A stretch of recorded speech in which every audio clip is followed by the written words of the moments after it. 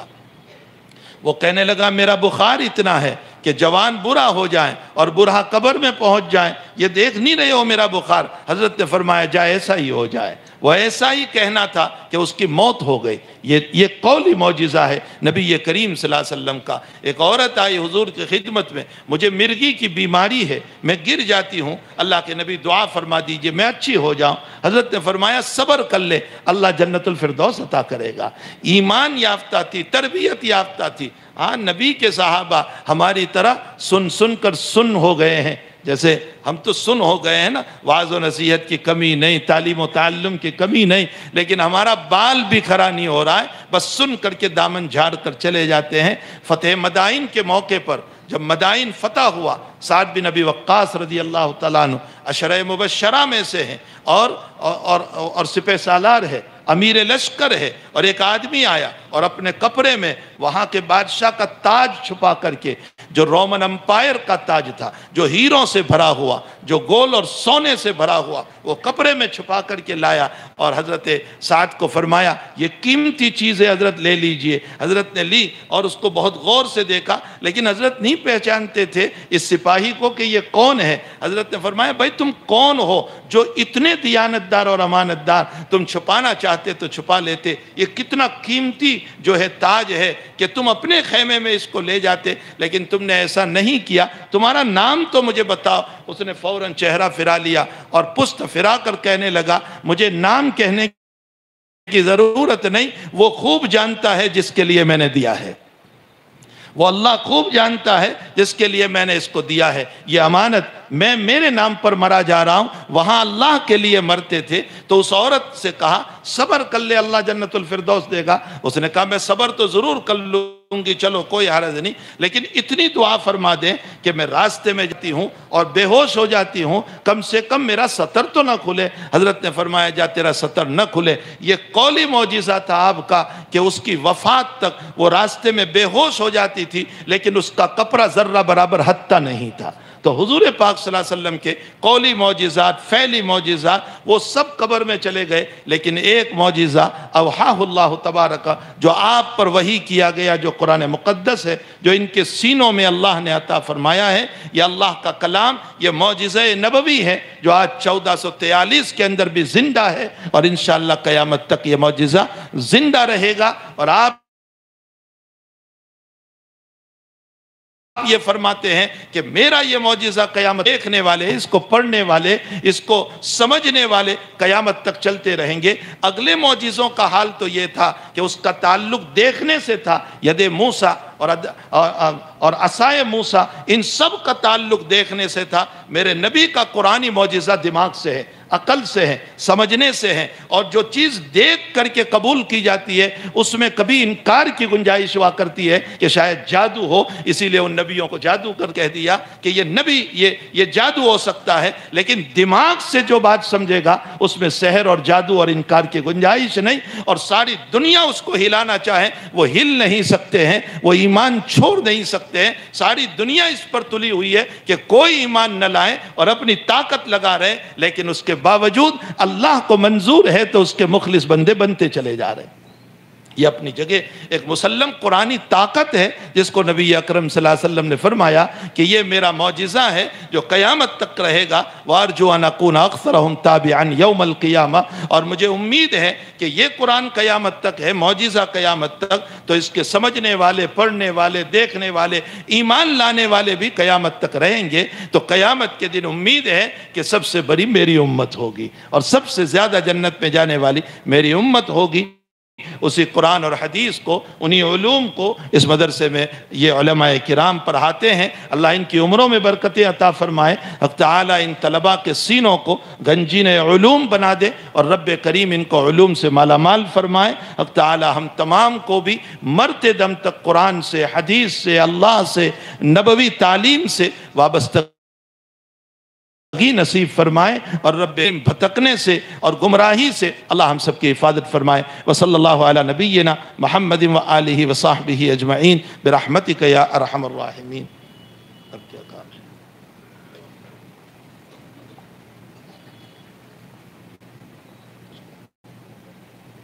درود شریف پڑھنا۔ الحمدللہ رب العالمین والعاقبۃ للمتقین والصلاة والسلام علی اشرف الانبیاء والمرسلین وعلی آلہ وصحبہ اجمعین۔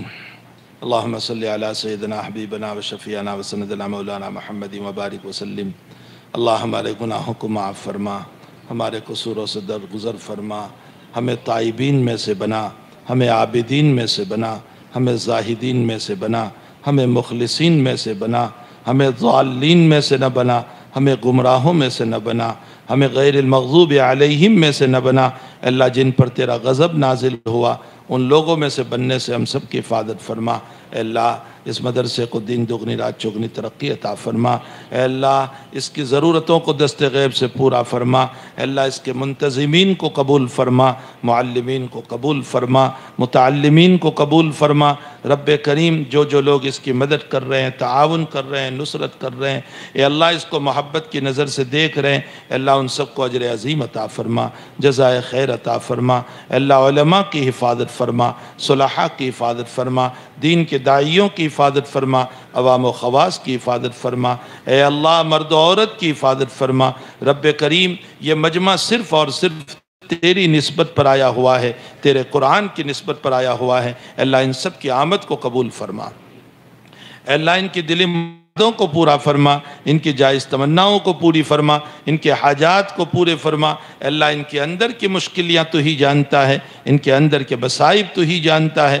رب کریم سب کے مشکلات کو حل فرما دے، مصائب کو حل فرما دے۔ اے اللہ جن کے کاروبار بند ہو چکے ہیں ان کے کاروبار کے دوبارہ چلنے کے راستے پیدا فرما دے، اسباب پیدا فرما دے۔ اے اللہ جن کے کارخانے بند ہو چکے ہیں اے اللہ ان کارخانوں کے چلنے کے اسباب پیدا فرما دے۔ اے اللہ تو ساری باتوں پر قادر ہے، اے اللہ ساری باتوں پر قادر ہے۔ دنیا تیری مٹھی میں ہے، اے اللہ تیری دو انگلیوں کے درمیان ہے، تو جس کے دل کو جس طرف پھیرنا چاہے پھیر سکتا ہے۔ اللہ اے اللہ کارخانوں کے چلنے کا نظام فرما دے، اسباب ظاہریہ و باطنیہ پیدا فرما دے، غیب سے اس کی شکلیں اور صورتیں پیدا فرما دے۔ اے اللہ کاروبار کی رکاوٹوں کو دور فرما دے، سب کو رزق حلال عطا فرما، رزق حرام سے اس کی حفاظت فرما۔ اے اللہ بیماروں کو شفا عطا فرما، مرحومین کی مغفرت فرما۔ اے الہ العالمین ہم اس بلا اور وبا کے زمانے میں اپنے بے شمار لوگوں کو تیرے حوالے کر چکے ہیں، اے اللہ ان کی مغفرت فرما دے، ان کی درجات کو بلند فرما، ان کی کروت کروت مغفرت فرما۔ اے اللہ ان کو اعلیٰ علیین میں بہترین جگہ عطا فرما۔ اللہ جو مانگا اپنے فضل سے عطا فرما، نہیں فضل سے نصیب کو محفوظ فرما، ان کو تلاوت کا ذوق عطا فرما، تلاوت کا شوق نصیب فرما۔ اے اللہ ہم تمام کو عبادت، نماز اور روزہ اور تیرے ذکر کا ذوق عطا فرما، تیری نافرمانی، بغاوت، غیبت اور تیری خلاف بے حیائی والے قدم کو اٹھانے سے اللہ ہم سب کی حفاظت فرما۔ ربنا تقبل منا انک انت السمیع العلیم وتب علینا یا مولانا انک انت التواب الرحیم وصلی اللہ علی النبی الکریم برحمتک یا ارحم۔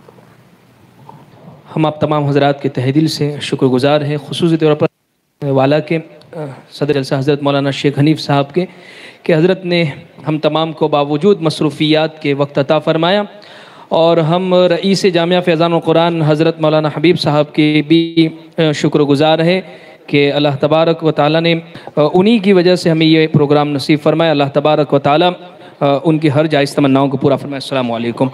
تمام سے گزارش ہے کہ حضرت کو راستہ دیجئے، زحمت نہ دیجئے، اللہ کے لیے حضرت کو راستہ دے دیجئے۔